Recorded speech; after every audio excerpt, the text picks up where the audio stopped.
오직 믿음으로라는 제목으로 하나님 말씀 전하겠습니다. 어떤 섬 마을에 살고 있는 한 노처녀에게 정말 힘들게 이 맞선 자리에 기회가 들어왔답니다. 얼마나 설레었겠어요. 그래서 드디어 맞선 보는 날 이 노처녀는 아침부터 준비합니다. 일찍 일어나서 목욕도 하고 때 빼고 광내고 또 정성을 들인 다음에 이제 마지막으로 미용실을 찾았어요. 그리고 미용실 원장님한테 부탁해서 가장 세련된 머리 스타일로 잘 만져달라고 부탁을 합니다. 그런데 그렇게 일찍부터 일어나서 준비를 했지만 근데 육지에 나가서 선을 봐야 되니까 배를 타고 나가야 되는데 근데 배 떠날 시간이 다 되어 가는 거예요. 그래서 처녀가 얼른 다 끝내지 못하고 대충 마무리하고 이 처녀는 선착장으로 달려갑니다. 배를 놓치면 그녀는 평생 후회할 것 같아서 정말 있는 힘을 다해 뛰었습니다. 근데 이를 어쩝니까? 배는 선착장에 와보니 배는 벌써 부두에서 2m 정도 떨어져 있는 게 아닙니까? 여자는 속에서 타오르는 결기를 느끼기 시작합니다. 저거 놓치면 나는 평생 결혼하지 못할 것 같다. 무슨 수술을 써더라도 저 배는 꼭 타야겠어. 그러자 그렇게 결심하자 그녀는 결정을 합니다. 하의를 벗고 양손해주고 배를 향해 힘껏 뛰었어요. 그런데 앞을사 조금 모자라서 그만 그녀의 몸은 바다로 빠지게 맙니다. 이 광경을 지켜보고 있던 배에 탔던 사람들이 일제히 그 모습을 보려고 배로 나왔는데 그녀를 보고 측은해하며 이렇게 말했어요. 무엇이 그리 급한겨? 10초만 기다리면 부두에 도착하는디. 부두로 다가오고 있는 배의 모습을 부두에서 떠나가는 모습으로 잘못 봤던 거죠. 너무나 당황해서 제 시간에 잘 들어오는 배를 이제 막 떠나는 배로 잘못 봤던 거죠. 여자는 왜 잘못 봤을까요? 계속해서 배가 이미 떠나갔을 것이라는 의심의 마음으로 잘못된 믿음을 가지고 있었기 때문이죠. 어느 마을에 전에도 제가 한번 말씀드렸던 믿음에 관한 예화인데요.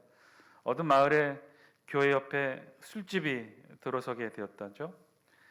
그러자 이 조용하게 신앙생활했던 교회에 큰 파란이 일니다. 교회 바로 옆에 술집이 들어섰으니 밤낮 술 취한 사람들이 오가는 통에 시끄러워 예배를 드릴 수 없게 되었어요. 그래서 몇몇 교인들 중심으로 특별 기도 모임이 시작됐어요. 기도의 주제는 하나님, 저 술집이 불이 나든 홍수로 떠내려가든 어떻게 해서든지 망해서 우리 교회 예배 좀 잘 드릴 수 있게 하나님 도와주세요. 335 모인 교인들이 저마다 이런 기도 제목을 가지고 열심히 기도하기 시작합니다. 그런데 몇 개월 후 정말 그 술집이 불이 났어요. 몽땅 타버려 망하게 됐어요. 그리고는 어디선가 이 술집 주인이 소리를 듣게 됩니다. 이 술집 망하라고 옆에 있던 교회 교인들이 기도했었다는 말을 듣고는 이 화가 난 술집 주인이 법원에 고소를 했어요. 고소의 내용은 저 교회 교인들이 우리 집 불타라고 기도해서 우리 술집이 불이 났기 때문에 손해배상 청구합니다. 소송 사건을 맡은 판사가 심리를 위해 양측을 다 불렀어요. 그리고 교회 목사와 교인들을 향해 묻습니다. 정말 당신 교회 교인이 이 술집에 불나라고 기도를 했고 그래서 불이 난 게 맞습니까? 이 판사의 말에 목사가 어이없다는 듯이 대답합니다.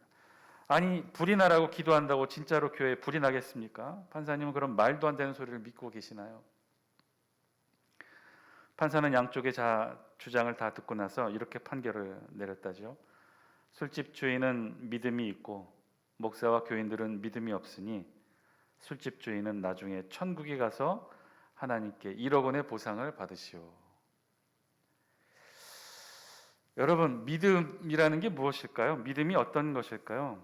믿음이라는 단어의 사전의 뜻은 어떠한 사실이나 사람을 믿는 마음으로 정의하고 있어요. 그러니까 어떤 사실이나 사람을 믿는 마음, 한마디로 믿음이란 믿는 마음의 상태를 일컫는 말이죠. 이 말은 그래서 곧 믿음이라고 해서 어떤 실체가 있거나 어떤 보여줄 수 있거나 증거가 되거나 흔적이 있거나 그래서 객관적으로 많은 사람들에게 뭔가 이렇게 합리적으로 이해시킬 수 있는 그런 게 아니라는 거죠. 그러니까 믿는 마음의 상태예요. 사실이든 사람이든 무언가를 믿는 마음의 상태가 바로 믿음이라는 것이죠. 그런데 오늘 우리 본문에서는요, 그 믿음이라는 것에 대해 아주 세밀한 부분까지 들어가서 우리 성경이 기록하고 있어요. 그것은 우리가 믿음에 대해서 간구하고 있었던 중요한 몇 가지 사실을 오늘 본문을 통해 우리에게 알려주고 있는 거죠. 먼저 우리 본문은 하나의 질문으로부터 시작합니다. 우리 27절 영상을 통해 같이 한번 읽어볼까요? 시작. 그런즉 자랑할 때가 어디냐? 있을 수가 없느니라. 무슨 법으로냐? 행위로냐? 아니라 오직 믿음의 법으로니라. 아멘. 그런즉 자랑할 때가 어디 있느냐? 있을 수가 없다는 거죠. 오늘 우리 성경은요, 그래서 아주 중요한 질문 하나로부터 시작해요. 그것은 자랑할 수 있느냐? 믿음을 자랑할 수 있느냐? 믿음은 자랑할 수 없다는 거예요. 도무지 아무것도 자랑할 수 없다는 거예요. 그러면 오늘 우리 본문은 도대체 무엇을 자랑할 수 없다라고 구체적으로 말하고 있는 것일까요? 그것은 27절 후반절에 있는 말씀이죠. 무슨 법으로냐 행위로냐 아니라 오직 믿음의 법으로니라. 법도 아니요 행위도 아니요 오직 믿음의 법으로만 가능하기 때문에 자랑할 수 없다는 거예요.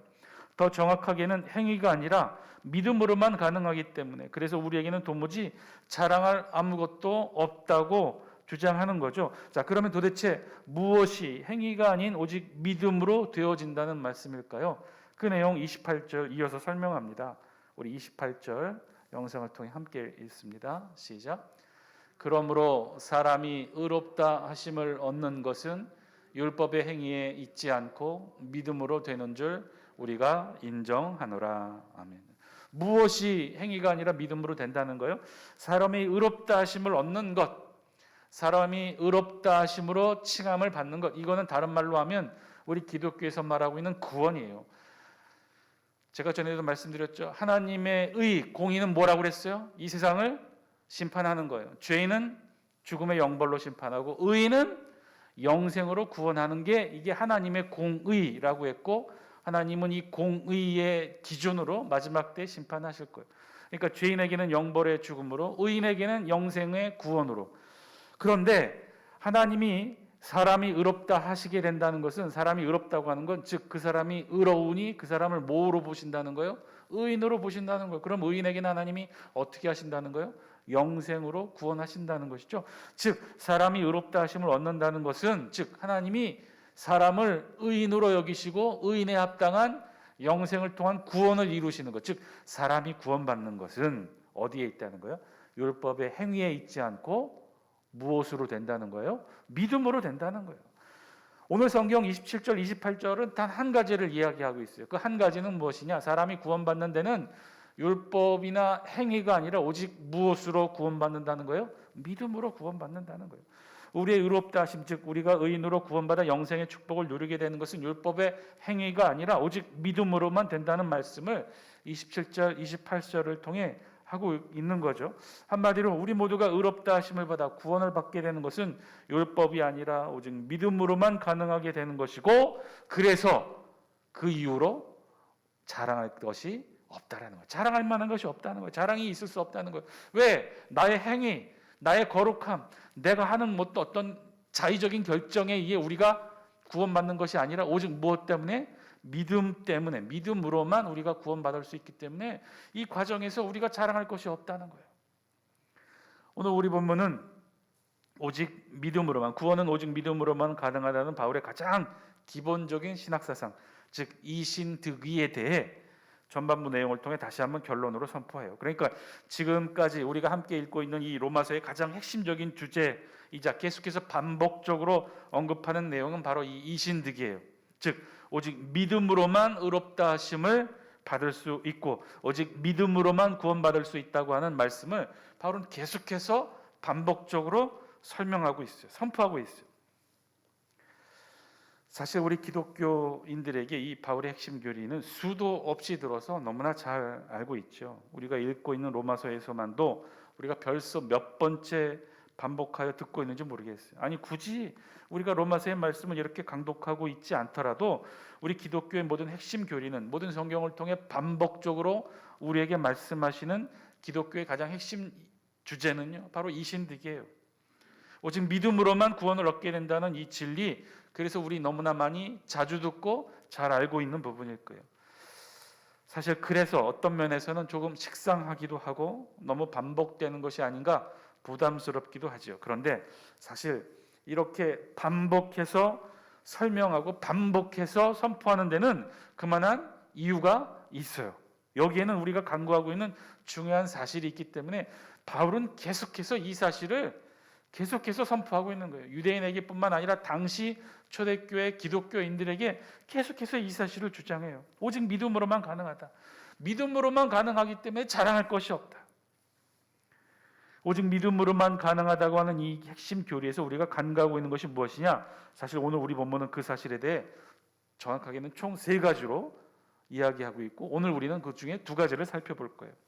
첫 번째가 바로 27절, 28절에 있는 말씀이라는 거죠.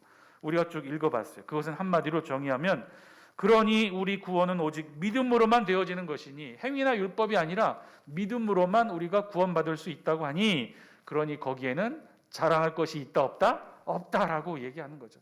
자랑할 것이 없다는 거예요.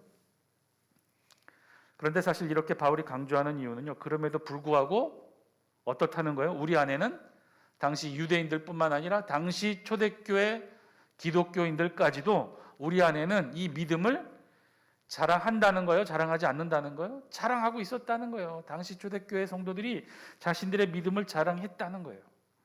우리의 이 믿음을 자랑하는 실수를 우리가 저지르고 있다는 것이죠. 그러니까 바울이 계속해서 이 부분에 대해서 이야기하는 거예요. 왜 그럴까요? 왜 우리는 은연중에 우리의 믿음에 대해서 자랑하게 되는 것일까요? 바울은 분명하게 자랑할 것이 없다고 말하고 있죠. 왜냐하면 우리의 행위가 아니니까. 믿음으로만 의롭다 하심을 얻을 수 있기 때문에, 행위가 아닌 믿음이기 때문에 우리 자랑할 것이 없는데, 그럼에도 불구하고 우리 기독교인들 중에서도 자랑하는 때가 있다는 거죠. 유대인들은 물론이거니와 우리 기독교인들에게도 자랑할 때가 있다는 거예요. 왜 그럴까요? 믿음이라고 알고 있으면서도 은연중에 우리 믿음이 아닌 행위로 구원을 얻을 수 있다라고 착각하기 때문이 아닐까요? 아니, 더 정확하게는 우리의 이 믿음을 믿음으로 보지 않고 우리의 이 믿음 또한 또 다른 행위로 보고 있기 때문이 아닐까요?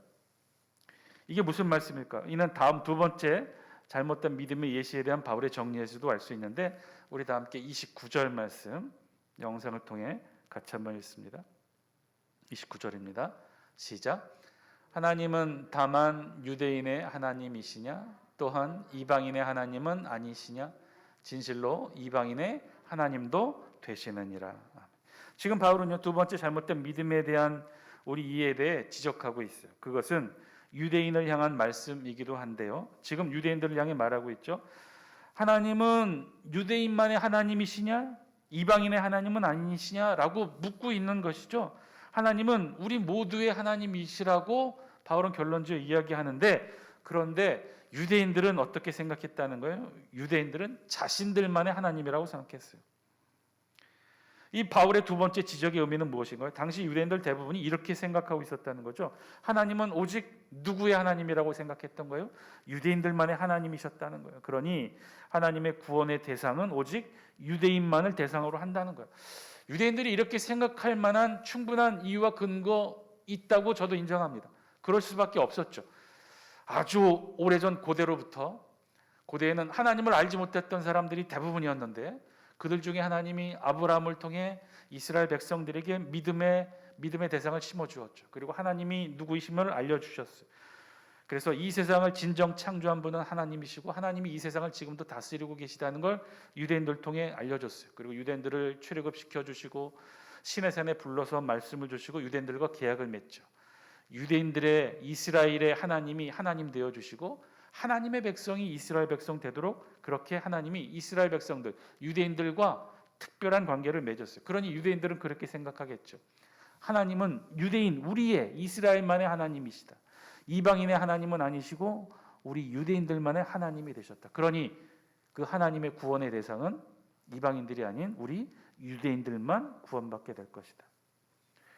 충분히 그렇게 생각할 수 있었을 것 같아요. 아주 오래전에 하나님께서 유대인들을 부르시고 이스라엘을 부르시고 그들을 하나님의 백성으로 삼으셨기 때문에 출애굽 과정과 시내산의 율법의 말씀을 통해 충분히 유대인들이 그렇게 생각할 수 있을 것이라고 생각합니다. 그런데 한 가지 중요한 실수를 여기서 하게 되는 것이죠. 하나님은 유대인만의 하나님이 되신다는 것은 바꿔 얘기하면 어떻게 돼요? 하나님께서는 오직 이 세상에서 유대인만을 창조하시고 유대인만을 다스리시고 유대인에게서만 영광을 받으신다는 말인데 그게 말이 성립이 되나요? 그렇지 않잖아요. 아니 그럴 수 없죠. 이는 유대인들도 그렇게 말하고 있잖아요. 유대인들도 뭐라고 얘기하냐면 이 세상 모든 만물을 하나님이 창조하셨다고 고백하죠. 그리고 그들이 고백을 하던 안 하던 사실 하나님은 이 우주 만물을 창조하신 것이 맞습니다. 그 말의 의미는 하나님께서는 유대인의 하나님이 되신다면, 하나님께서 유대인의 하나님이 되신다면 동시에 하나님은 이 세상의 모든 사람의 하나님도 되신다는 말씀인 것이죠. 왜? 하나님은 이 세상 모든 만물을 창조하시고 지금도 다스리고 계시니까. 따라서 하나님은 유대인만의 하나님이 아닌 이방인의 하나님도 되심으로 유대인이 율법의 행위가 아닌 믿음으로 의롭게 된다면 이방인들도 역시 예수 그리스도를 믿는 믿음으로 하나님 앞에서 의인으로 받아들여진다는 사실이고, 그래서 하나님은 유대인의 하나님이실 뿐만 아니라 동시에 이방인의 하나님도 되시고 이 세상 모두의 하나님도 되신다고 바울은 선포를 했던 거예요. 우리 30절 말씀 같이 한번 읽습니다. 시작. 할례자도 믿음으로 말미암아 또한 무할례자도 믿음으로 말미암아 의롭다 하실 하나님은 한 분이시니라. 아멘. 그래서 바울은 30절에 이렇게 못 박아 얘기하는 거. 할례자도 즉 유대인도 무할례자도 즉 이방인도 모두 다 오직 믿음으로만 의롭게 된다는 것이고 그 의롭게 인정하시는 분도 그래서 하나님 한 분이시라는 거예요. 유대인에게도 하나님이시라면 이방인에게도 하나님이시고 유대인조차도 믿음으로 의롭게 된다면 이방인도 아니 이 세상 모든 사람도 믿음으로만 의인이 되고 믿음으로만 의롭게 되어 구원과 영광을 누릴 수 있게 된다는 것, 그것을 허락하시는 분은 오직 하나님 한 분이시라는 것. 그러면 바울은요 지금 이 두 가지를 말하고 있죠. 앞에 두 구절 27절 28절과 그리고 29절 30절을 통해 두 가지를 이야기해요. 첫 번째는 뭐요? 자랑하지 말라는 것이고, 두 번째는 하나님을 나만의 하나님으로 소유할 수 있다라고 유대인처럼 착각하지 말라는 거예요. 그럴 수 없다는 거죠. 하나님이 나만 창조하고 나만 다스리는 것이 아니라 이 세상 우주 만물을 창조하신 하나님을 우리도 고백한다면 하나님은 나만의 하나님이 될 수 없어요. 이 세상 모두의 하나님이 된다는 것이죠. 그러니 자랑하지 말라는 거예요. 자랑하지 말라. 결국 무엇을 자랑하지 말라는 거예요? 믿음을 자랑하지 말라는 것이죠. 믿음은 자랑할 것이 아니라는 거예요. 하나님을 나만의 하나님으로 착각하지 말라는 것은 결국 우리의 이 믿음이 나만 갖고 있는 믿음이라고 착각하지 말라는 것이죠. 나만이 가지고 있는 특별한 나만의 믿음으로 여기지 말라는 거예요. 그래서 지금 바울은요 27절로부터 30절까지 두 가지 사실을 이야기하는 거예요. 자랑하지 말라. 하나님은 모두의 하나님이시다라는 사실을 통해 우리의 믿음을 자랑하지 말라는 것이고 나만 가지고 있는 믿음이라고 착각하지 말라고 지금 바울은 계속해서 이 믿음에 우리가 잘못 이해하는 부분에 대해서 말하고 있어요. 사랑하는 장수교 성도 여러분, 오늘 말씀을 통해 우리 모두에게도 주시는 하나님의 음성을 저와 여러분들이 듣게 되기를 바랍니다. 오늘 본문은요 믿음에 대해 우리가 아주 쉽게 착각하고 있는 것에 대해 말씀해 주고 있어요. 가장 단순하면서도 가장 중요한 진리인 오직 믿음으로 구원을 얻게 된다는 이 진리를 어느 순간부터 많은 사람들이 오해하고 왜곡해서 그래서 결국 우리도 그 믿음의 왜곡된 사실을 가지고 있게 되었다는 거예요. 바울의 표현대로라면 어느 순간부터는 우리도 우리 기독교인들도 우리의 이 믿음을 자랑하게 되었다는 거예요. 어느 순간부터는 우리도 우리의 이 믿음을 우리만 가지고 있다는 믿음의 전유물로 우리만의 전유물로 그렇게 착각하게 되고 있다는 거예요. 신학자이자 목회자인 미국의 존 파이퍼 목사는 그래서 그의 글에서 이렇게 질문하고 있어요. 사진 한 장 보여주세요. 뭐라고 질문하냐면 우리 믿음에 공로가 있는가라고 질문하는 거죠. 당시 미국의 많은 기독교인들에게 이 존 파이퍼 목사의 이 짧은 아티클이거든요. 논문과 같은 이 글을 통해 던졌던 이 질문, 우리 믿음에 공로가 있는가라는 질문이 미국 기독교인들에게 센세이션을 일으켰어요. 커다란 충격을 가했어요. 이 말의 의미는 뭐죠? 우리 믿음에 공로가 있는 거예요. 즉 믿음이 구원을 받는 일에, 우리가 구원을 받게 되는 것, 하나님으로부터 의롭다 하심으로 인정받는 건 분명히 율법이 아니라고 그랬어요. 행위가 아니라고 그랬어요. 뭐예요? 믿음이라고 그랬어요. 우리가 믿는 믿음으로, 예수 그리스도를 통해서 믿는 믿음으로, 예수 그리스도께서 나의 죄를 대신에 대속해 죽으셨다고 하는 그 사실을 믿는 믿음으로만 우리가 의롭다 하심으로 영생을 얻고 구원을 얻게 된다고 했어요. 그래서 우리의 믿음을 통해 우리는 구원을 얻을 수 있다고 그랬어요. 그런데 이 존 파이퍼 목사는 무엇을 질문하냐면 그 이유에 대해서 질문하는 거예요. 그렇다면 믿음이 구원받는 일의 필수 조건이 된다면 구원을 받게 하는 공로가 믿음에 있다고 말할 수 있을까? 이라고 질문하는 거예요. 즉 다시 말해 예수님을 믿는 그 믿음 때문에 우리가 구원을 받는다고 말할 수 있을까라고 질문을 하고 있는 거죠. 사실 이 질문은요, 그동안 우리가 쉬쉬하면서 밝히지 않았던 중요한 하나의 착각을 우리에게 일깨워주고 있는 거예요. 무슨 말이냐? 믿음이라는 것, 그래서 이제는 우리 기독교에서 구원을 이루는데 가장 필수적인 요소가 되어 있는 그 믿음, 그래서 믿음이 없다면 우리는 구원을 받지 못하는 것이 사실인데, 그렇다면 이와 같은 믿음이 그리스도의 죽으심과 마찬가지로 우리 구원의 필수적이라면 과연 구원을 얻는 데 있어 믿음에 어떤 공로가 있다고 말할 수 있을까? 그는 우리의 믿음에 대한 잘못된 생각을 공로라고 하는 단어로 설명하는 거예요. 공로가 여러분 무엇입니까? 공로란 누군가로부터 마땅히 무언가를 받을 만한 행동을 한 결과를 말하는 것이, 그래서 그 행위나 자질이 충분한 가치를 가지고 있어서 타인으로 하여금 그에 대한 보상을 하지 않을 수 없게 만드는 경우에 쓰이는 개념이 공로라는 거죠. 그래서 우리는 아주 쉽게 이 믿음에, 우리가 가지고 있는 믿음에 어떤 공로가 있다고 여기는 거예요. 믿지 않는 불신자들과 비교해서 우리의 믿음이 어떤 공로, 즉 나의 노력, 나의 최선을 다한 헌신, 나의 성실한 신앙생활을 통해 우리가 믿음을 가지고 있고 믿음을 잘 보존해 왔다라고 착각하게 된다는 거예요. 예를 들면 이 존 파이퍼 목사는 그래서 한 가지 이 예를 드는데 이런 예를 들어요. 사형 선고를 받은 죄수가 있다고 치자는 거예요. 사형 선고를 받은 죄수에 관한 이야기. 사형 선고를 받았어요. 한 죄수가 정말 실제로 살인을 저질러서 이제 감옥에 갇혀서 자신의 처형 날짜를 기다리고 있다는 거예요. 그런 죄수가 있어요. 그런데 갑자기 어느 날 뜻하지 않게 전혀 예상치 못하게 이 죄수가, 사형수가 대통령으로부터 한 통의 편지를 받게 됩니다. 그 편지의 내용에서 대통령은 이렇게 말해요. 대통령 자신의 최고의 권력으로 당신에게 내려진 사형 선고를 면제하고 석방시키기로 결정했다고 하는 대통령 특별 사면 편지를 이 죄수가 받게 되었다는 거예요. 사실 대통령이 이런 결정을 내린 이유는 다른 데 있지 않아요. 어떤 이 죄수에게 사실 무죄를 입증할 만한 새로운 증거가 나타났기 때문도 아니었어요. 그저 대통령으로서 모든 사람 앞에서 자신의 권력과 권위와 자비를 선포하고 알려줄 수 있는 그런 모습으로 이 대통령 특별 사면을 대표적인 사형수인 이 죄수에게 내린 거예요. 그래서 그 죄수는 이 대통령의 편지를 받았어요. 그래서 이 죄수가 할 수 있는 것은 딱 한 가지, 대통령의 받은 편지를 교도소장에게 보여주기만 하면 그는 자유롭게 세상에 나올 수 있다는 거예요. 그래서 그 죄수는 간수를 불러서 편지를 보여주며 교도소장과의 만남을 주선합니다. 그리고 교도소장을 만났을 때 자신의 손에 쥐어졌던 대통령 특별사면 편지를 보여줬다는 거예요. 그리고 그 소장은 그 편지를 보자마자 아무 질문도 없이 간수를 불러 죄수의 옷과 물건을 내주라고 명령합니다. 그렇게 해서 교도소를 나오게 된 죄수, 껑충껑충 뛰어오르며 크게 지나가는 사람들에게 이렇게 외쳤다는 것이죠. 대통령이 나를 석방했다. 대통령이 나를 석방시켰다.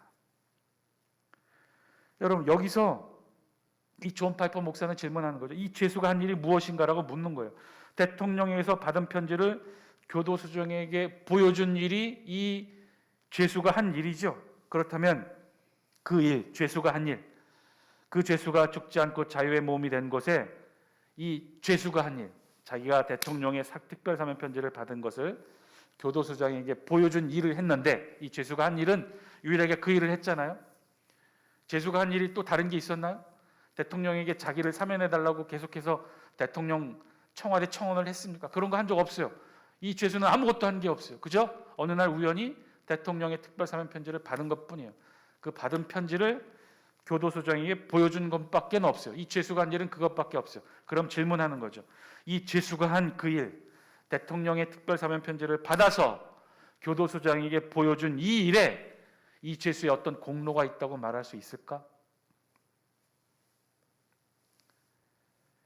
물론 그렇게 볼 수도 있었을 거예요. 만약에 대통령의 특별 사면 편지를 받은 죄수가 이 편지를 교도소장에게 전달하지 않았다면, 자신이 대통령의 특별 사면으로 자유의 몸이 되었다는 사실을 그 누구에게도 말하지 않았다면 그는 여전히 교도소에서 사형수의 신분으로 죽음을 기다릴 수밖에 없었겠죠.